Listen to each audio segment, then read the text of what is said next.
These two games don't care about you. One is an extremely hardcore co-op shooter where everything is out to get you. Your bullets can ricochet and kill you. Any items you airdrop in can also kill you. And best of all, your teammate airstrikes will blow you up as well. Helldivers 2 is an absolute masterclass in fun online co-op gameplay. You know, of course, aside from the servers, because they've been terrible. And the second game is one of my favorites of the year, and I do think it will probably be in my top 10. And that is Pacific Drive. You drive around in a banged up 70s family wagon and everything in the environment messes with you in some way. Acid corrodes the car's body, weird anomalies pull your car from left to right, and you simply never know what is around the corner for you. And you know what?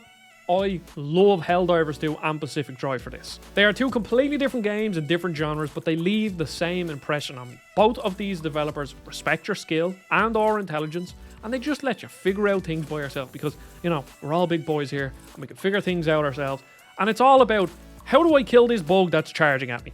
Or what exactly will that anomaly in Pacific Drive do to me if I drive into it? And there's only one way of finding out, and that is diving in head first. There are loads of comparisons to draw from, and I can see the inspiration of other games on each other, and there are so many similarities between both of these games, and I just have to talk about them. I hope you stick around for it, because I genuinely adore both. Now, when talking about Helldivers 2, I have to start with a quote that was on top of Arrowhead's website. They're the developers of the game. A game for everyone is a game for no one. And I just love that quote, because it seems like nowadays a lot of games are focus tested, and in some cases, I'm sure focus testing helps. In other cases, it doesn't. But I think you can see when a game was focus tested to death. Just think of God of War Ragnarok or 2018, where if you didn't solve a puzzle in 5 seconds, they would chirp in your ear and they'd tell you what's happening. Or every time Amir would say, oh, you're on fire, it'll pass. Or if you play Horizon Forbidden West, where you haven't done a puzzle in 3 seconds, so all of a sudden, Aloy starts talking to herself. And I think you can see there that, yes, it is good to have these options in games where the game helps you out. But when you are a seasoned gamer, a pro gamer like myself who plays all of these games, eventually that gets annoying, and it really does. And I think it's a reason why I love, say, Dark Souls so much. And even Elden Ring, which is the more accessible of all the Souls games, still doesn't treat you like you're a baby. That game will still kick your ass if you're not careful. They've changed it a bit where you can sort of grind easier so you can make the game easier, but at the end of the day, you still need to be quite good to play Elden Ring. And when it came to me playing Helldivers 1 before Helldivers 2 came out, I loved how hardcore it was. Look, I remember back in the day when Magicka was a thing and Total Biscuit was covering it, and it was this super hardcore twin stick isometric shooter where you could blow up your friends, you could burn them, you could freeze them, you could do whatever you want. And then when Helldivers 1 came out, I got onto it a couple of years after. I played a bit with my girlfriend, and we really enjoyed it because there was them moments where, oh, we're running back to the base, and all of a sudden she calls in a drone, the drone drops on me, blows me up, I randomly drop a grenade, blows her up, and then all of a sudden we're dead. And I was afraid going into Helldivers 2 that they would sort of dumb it down a bit, because they want to make this for a more wider, accessible audience. And that's obviously part of the reason why they pulled it into a third-person perspective. That's way more accessible to your average gamer than a top-down isometric game. But the second you get into Helldivers 2, you realise Arrowhead do not give a crap, and it's great, because everything will kill you. When you call in one of your stratagems, that's like a weapon, it comes in an airdrop pod, that thing can kill you. If you call in your friends to be revived, that can kill you. If your friend throws a grenade too close to you, that can kill you. If a bug gets too close to you, they will kill you. If your friend calls in an airstrike, it will blow you up. The list just goes on and on of absolutely everything in this game that can kill you in a moment's notice, and this experience is refreshing. I would love to know if you have any games recently, because I cannot think of any game I've played in the past while that has been this hardcore and this unapologetically difficult. Because once you do a level 1, 2 or 3 mission, it's like the level 3 missions by yourself are tough. Once you get into a level 4 mission, you're not doing that by yourself. You're never going to be able to do that by yourself unless you're like the best gamer in the world. And then when you start to get into the later difficulties, you have to play in co-op. You cannot solo these missions. Again, maybe if you're a professional Helldivers 2 player, you can. But to an average person, you can't. And I'll go back to that quote. A game for everyone is a game for no one. And Helldivers 2 knows what it is, and it doesn't stray from being what it is. And I love it for that. If we go back to The Last of Us Part 2, I'm not going to spoil it, but something happened in that game that people weren't happy about. And whether or not you like the decision or you dislike the decision, I think we can all appreciate, or what a level-headed person can appreciate, that Naughty Dog weren't afraid to do what they wanted to do. And that's what I want developers to do. So I'm going to do a record scratch moment because I just wanted to clarify this next part that I'm going to talk about, because I mentioned a quote of Miyamoto saying, "I want to make games you don't know you want." And I'm not sure if that is their own interpretation of an interview, but I can't actually find the original interview because once I click into this interview on this page, it says it's not available. But the headline for this is Miyamoto, "I want to make games you don't know you want." And I think that's where this quote came from. So I'm not sure if this is actually true or not, but just wanted to clarify. Because I believe it's a Shigeru Miyamoto quote. I could be misquoting this, it could be fake. But it's basically him saying, "You don't know what sort of game you want to play. I know what game you want to play and I'll make it for you." Something along them lines. You get the gist of it. And that's what Helldivers 2 is. Look at the meteoric success of this game. This game has massive numbers on Steam, 400,000 concurrents on Steam with, you know, probably at least another 50,000 people playing on PlayStation, if not more. It's hard to know. But this game has blown up, and it's blown up everywhere. It's on TikTok, it's on YouTube, it's on Twitter, because they just made an experience that is the experience that they wanted to give you. And when you get into it, it is so fun. And now before we jump on to Pacific Drive and talk more in depth about that game, I have to talk about the tactility, if that's even a word, of Helldivers 2. Because when you call in a stratagem, which are like your resupplies and your airstrikes and stuff, you have to do an up, down, left, right combination. And when you are running away from a group of bugs or a group of robots are shooting at you, it just makes it extremely tense. And then when you actually have to go do the objectives, a lot of it is interacting with consoles, but you have to quickly put in different inputs. And then there's other ones where you have to readjust a satellite dish. And like, you are sitting at the console and your friend is over at the satellite dish, and then you have to turn it and get it in the right position. And there's just something so immersive about it, especially because the game looks absolutely gorgeous. And then when it comes to the co-op stuff, yes, the servers are terrible. Hopefully that'll be fixed. But the servers, you know, they're always at capacity. But as I was saying, once you get to like a level 4 mission, you have to have people in your lobby.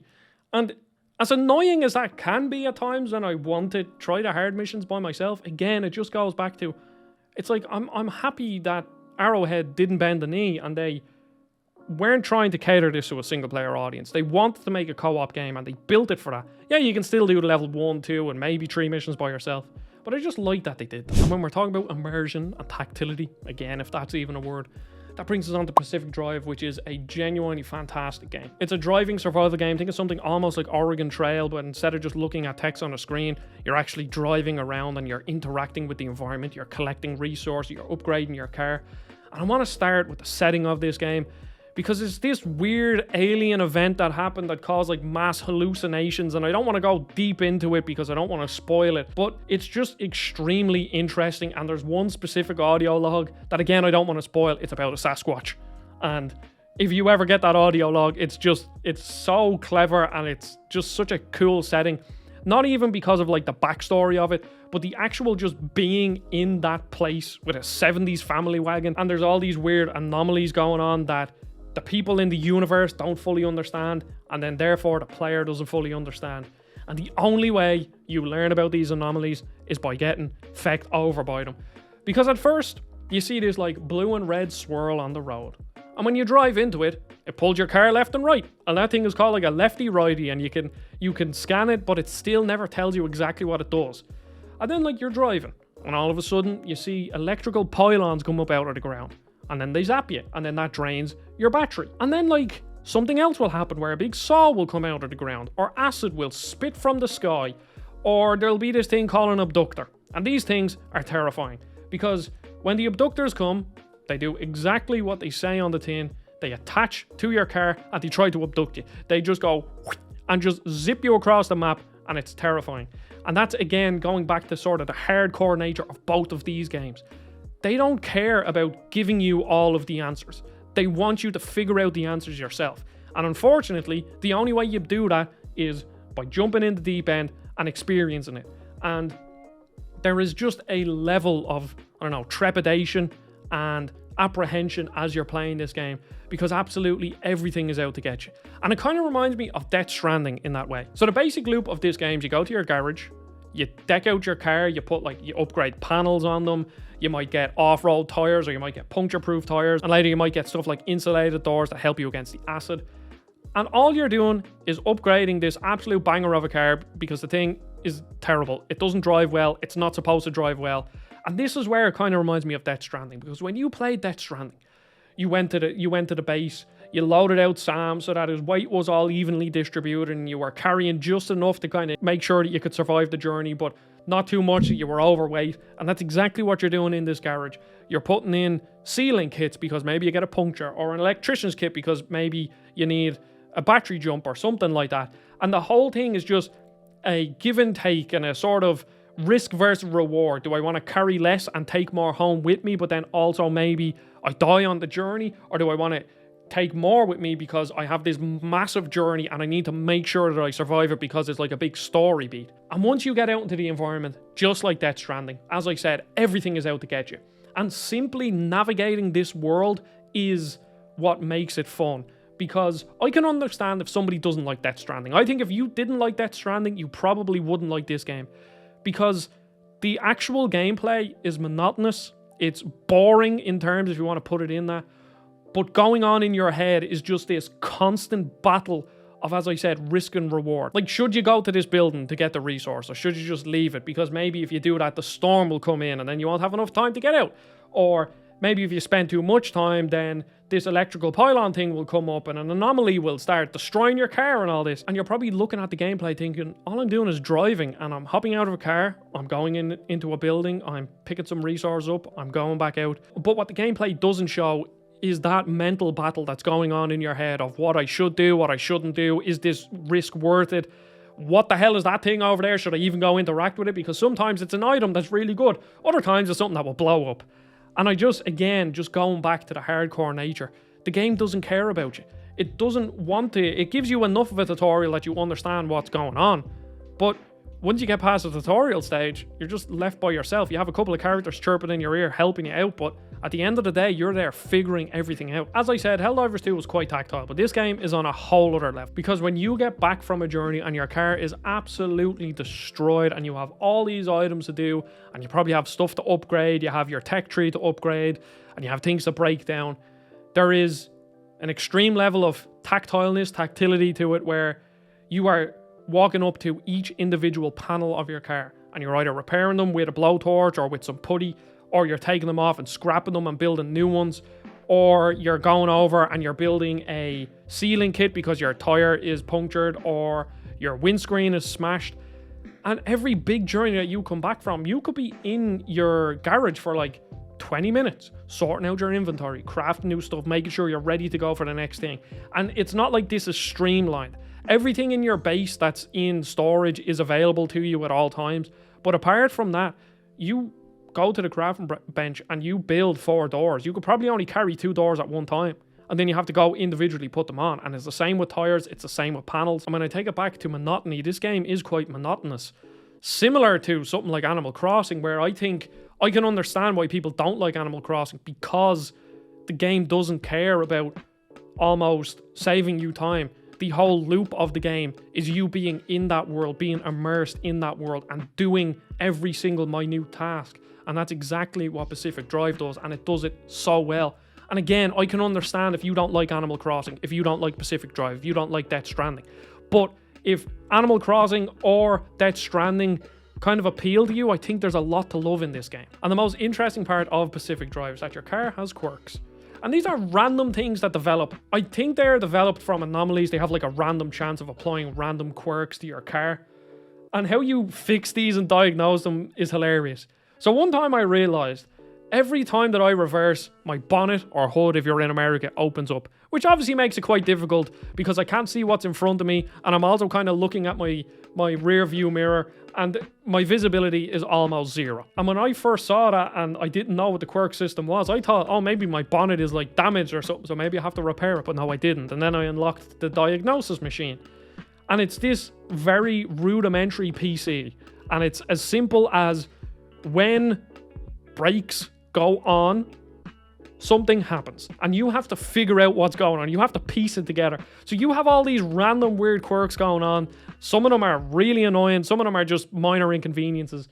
And I think I've like 6 of them on my car. I've only managed to diagnose one, and it was that one when I reversed, the hood opened.